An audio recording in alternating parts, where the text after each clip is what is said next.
কুল ইন্না সলাতি ওয়া নুসুকি ওয়া মাহইয়ায়া ওয়া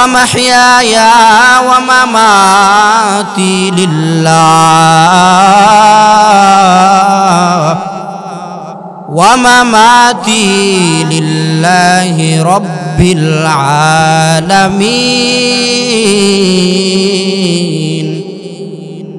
আল্লাহ তাআলা বলেন, কুল হে নবী আপনি দুনিয়ার মানুষকে জানায়া দেন, দুনিয়ার মানুষের নামাজ, রোজা, কুরবানি, হজ, যাকাত, তাদের কুরবানিটা হবে আমি আল্লাহর জন্য, তাদের নামাজ হবে আমি আল্লাহর জন্য, তাদের হজ হবে আমি আল্লাহর জন্য। আল্লাহ তাআলা বলেন, নবী আপনি দুনিয়ার মানুষকে জানায়া দেন যদি আপনার উম্মতরা কুরবানি করতে চায়, ও পয়গম্বর আপনি আপনার উম্মতকে জানান তারা যেন আমি রব্বে কারিমের জন্যই কুরবানি করে। জুড়ে বলেন সুবহানাল্লাহ। তো ভাইরা আমার, কথাগুলো দিল দিয়ে বুঝবেন। আল্লাহ রাসূল সাল্লাল্লাহু আলাইহি ওয়াসাল্লাম বলেন, হে আমার উম্মত শুনে রাখো, তোমরা যারা কুরবানি দিতে চাও, যারা আমার রাহে কুরবানি করবা, তাহলে ভালো করে শুনে নাও, যদি কুরবানি করতে চাও তাহলে দুনিয়ার মানুষকে দেখানোর জন্য করবা না, দুনিয়ার মানুষকে সন্তুষ্টি করার জন্য করবা না। আওয়াজ করে বলেন তো, কুরবানি একজনকে সন্তুষ্ট করার জন্য করতে হবে। আওয়াজ করে বলেন তিনি কে? আল্লাহর সন্তুষ্টির জন্য কুরবানি করতে হবে।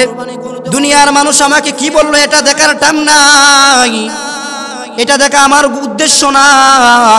আমার উদ্দেশ্য হবে একটাই, আমি আল্লাহর জন্য ইবাদত করছি, আল্লাহর জন্য কুরবানি করছি। আমার দুনিয়ার মানুষ আমাকে কি বললো এটা দেখার আমার কোনো টাইম নাই। এই জন্য কুরবানি করতে হলে নিয়ত শুদ্ধ করে কুরবানিটা করতে হবে একমাত্র কার জন্য? আল্লাহ তাআলার জন্য।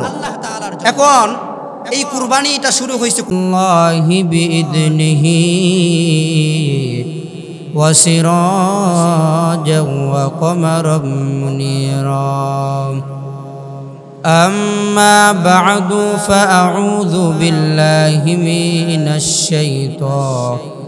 শাইতানির রাজীম। বিসমিল্লাহির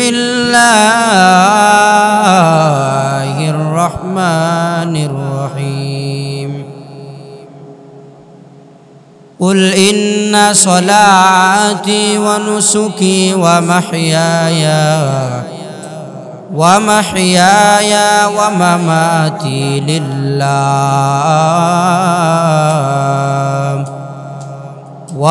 মামাতি লিল্লাহি রাব্বিল আলামিন।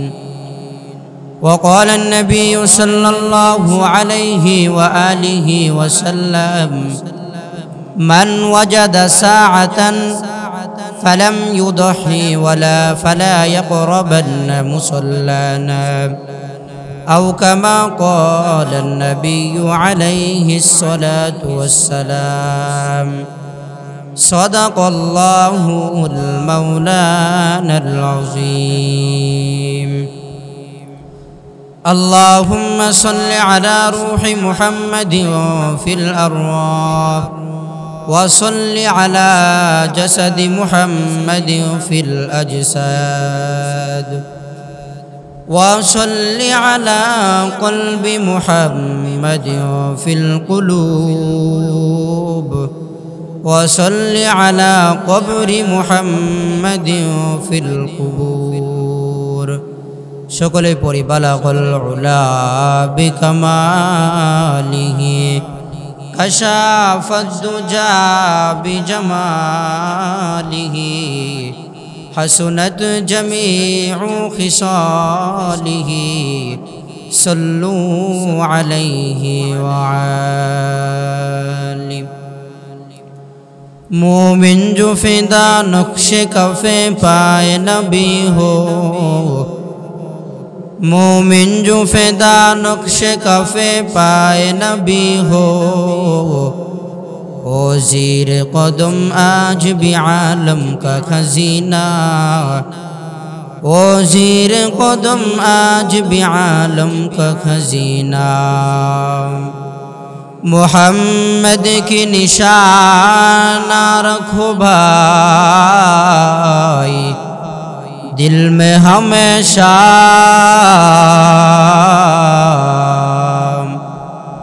मोहम्मद की निशाना रखो भाई दिल में हमेशा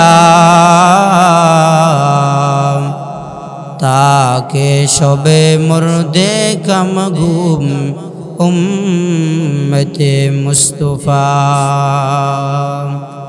अल्हम्दुलिल्लाह महान रब्बुल आलमीनेर दरबारे लाखो लाखो शुक्र ও সুজুদ যে রব্বুল আলামিন আমাদেরকে দীর্ঘ এক সপ্তাহ পর আবারও পবিত্র দিনে পবিত্র ঘরে মহাগ্রন্থ আল কোরআন থেকে কিছু কথা বলা ও শোনার জন্য যে রব্বুল আলামিন আমাদেরকে কবুল করেছেন ওই মালিকের দরবারে আমরা সকলেই মুহাব্বতের সাথে কালিমাতুশ শুকর আদায় করছি। সকলে বলি আলহামদুলিল্লাহ। সম্মানিত মুসল্লিয়ানে কারাম, আমি আপনাদের সামনে যে বিষয়বস্তু নিয়ে উপস্থিত হয়েছি কুরবানির গুরুত্ব ও ফজিলত নিয়ে কিছু আলোচনা করব ইনশাআল্লাহ। রাসূল সাল্লাল্লাহু আলাইহি ওয়াসাল্লাম বলেন, মান ওয়াজাদা সাআতান ফালাম ইউদহি ফালা ইয়াকরাবান্না মুসাল্লানা। নবীজি বলেন, যে ব্যক্তির কুরবানি দেওয়ার মতো সামর্থ্য আছে, কুরবানি দেওয়ার মতো অর্থ সম্পদ তার আছে, ফালাম ইউদহি, তারপরেও সে কুরবানি করলো না। একজন ব্যক্তির কুরবানির সামর্থ্য থাকার পরেও রাসূল সাল্লাল্লাহু আলাইহি ওয়াসাল্লাম বলেন, ওই ব্যক্তি যদি কুরবানি না করে ফালা ইয়াকরাবান্না মুসাল্লানা, সে যেন আমার ঈদগাহ ময়দানে না যায়। জুড়ে বলেন নাউজুবিল্লাহ।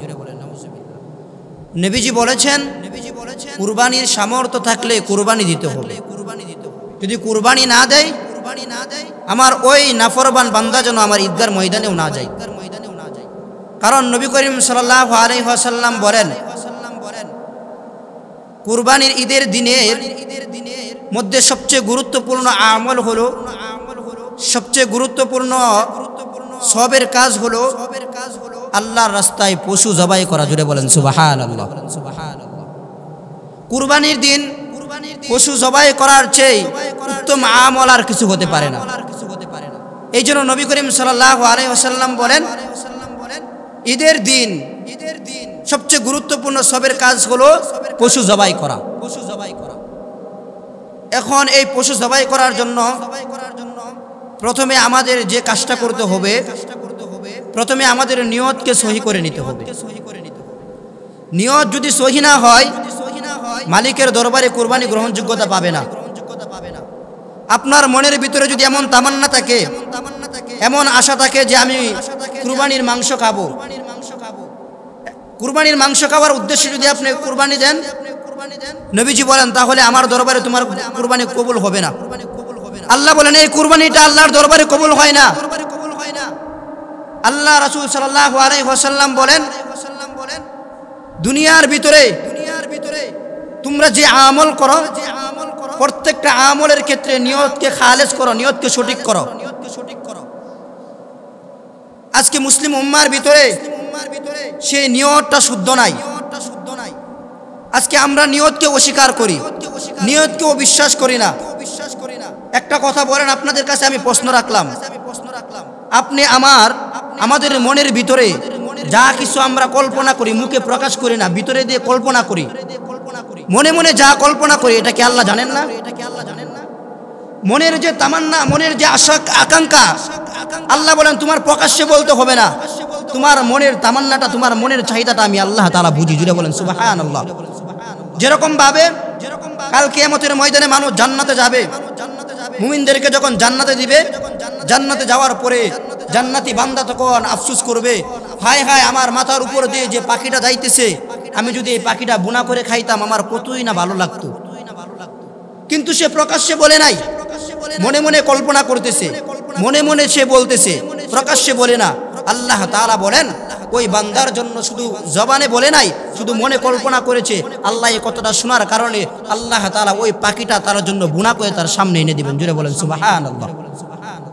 তো আল্লাহ তাআলা বলেন, বান্দা কুরবানি করার জন্য এক নাম্বার কাজ হলো তোমাদের নিয়তকে শুদ্ধ করতে হবে, নিয়তকে সঠিক করে নিতে হবে, নিয়তকে পরিষ্কার করো।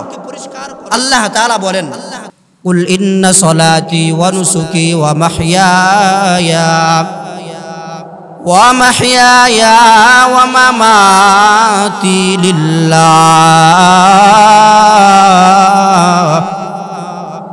মামাতি লিল্লাহি রাব্বিল আলামিন।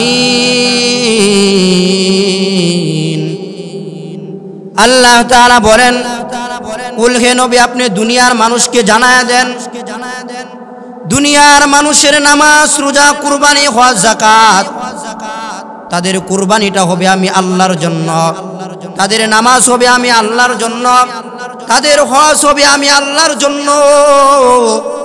আল্লাহ তাআলা বলেন, নবী আপনি দুনিয়ার মানুষকে জানায়া দেন যদি আপনার উম্মতরা কুরবানি করতে চায়, ও পয়গম্বর আপনি আপনার উম্মতকে জানান তারা যেন আমি রব্বে কারিমের জন্যই কুরবানি করে। জুড়ে বলেন সুবহানাল্লাহ।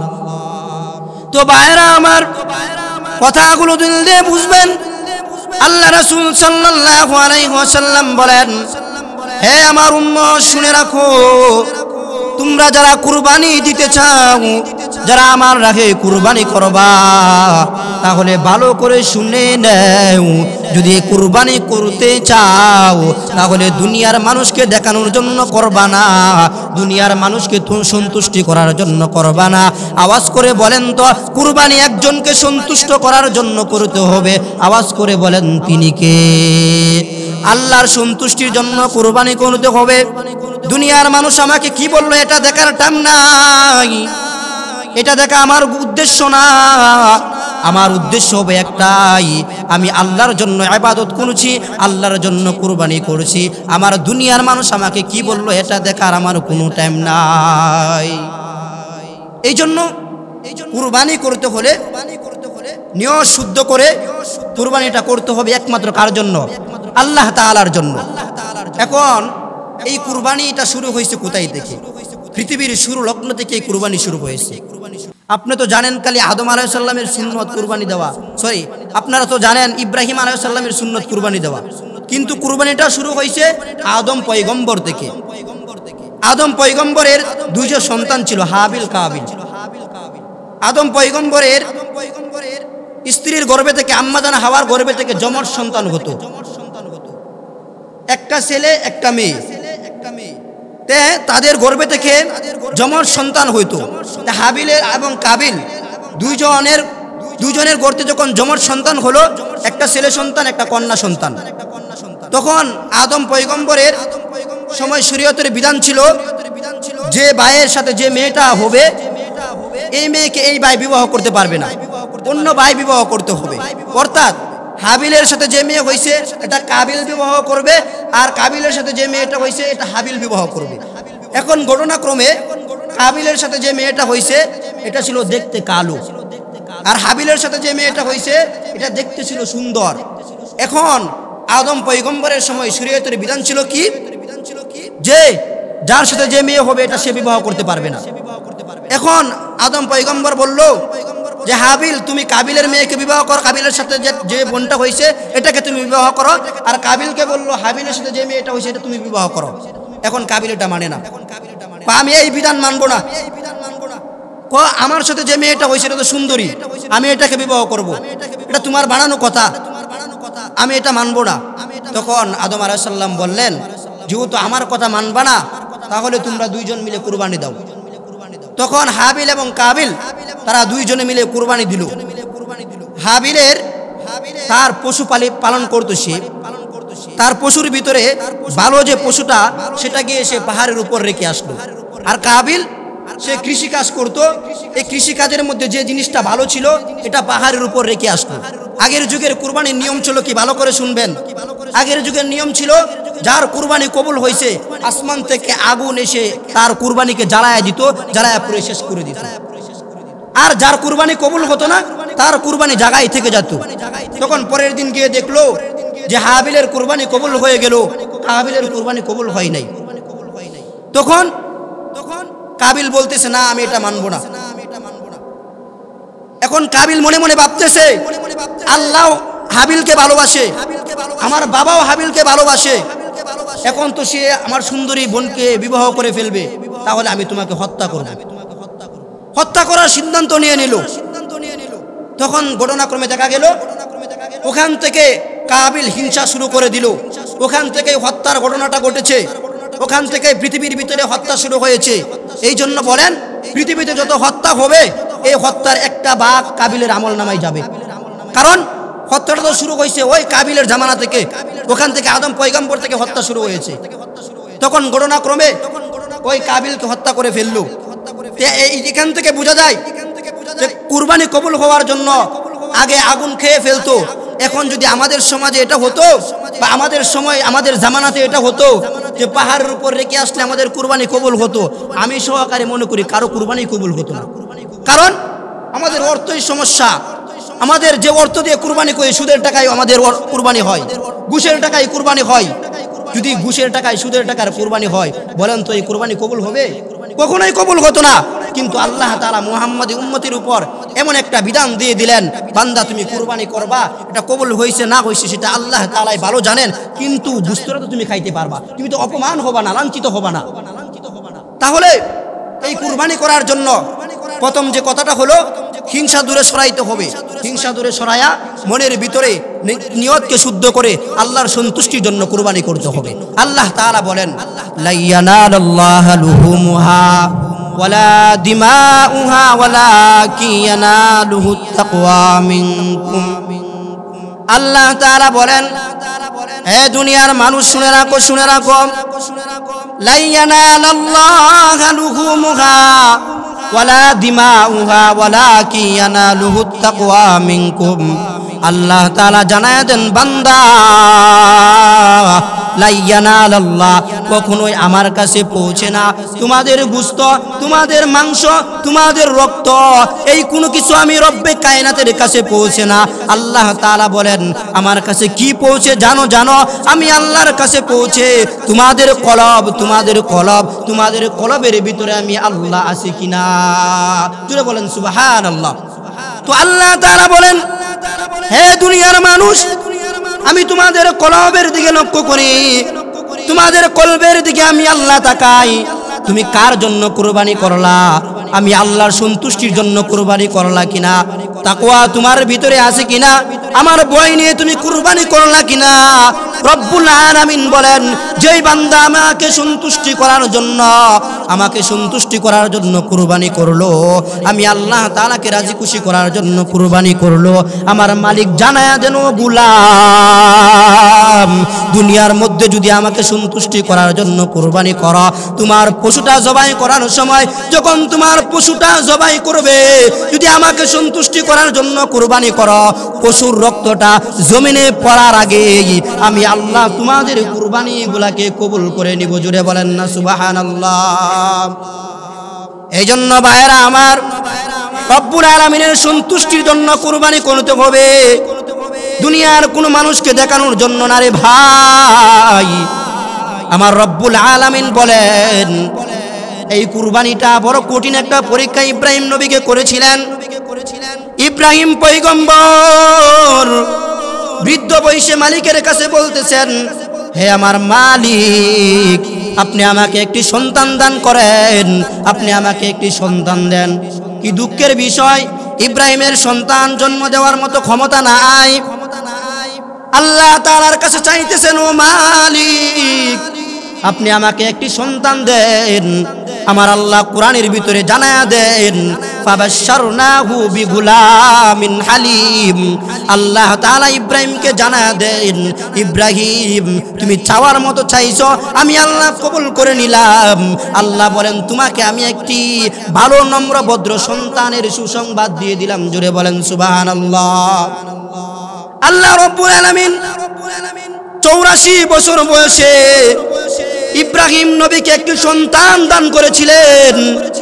ইব্রাহিম নবী সন্তান পাওয়ার পর তিনি সন্তানকে পেয়ে চুমু খান, সন্তানের জন্য পাগল, সন্তানকে নিয়ে সারাদিন বসে থাকে।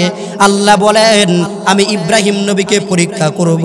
আল্লাহ তাআলা বলেন ফালাম্মা বালাগা মা'উ সা'য়া ক্বালা ইয়া বুনাইয়া আবাতি ফা'আল মা তু'মার।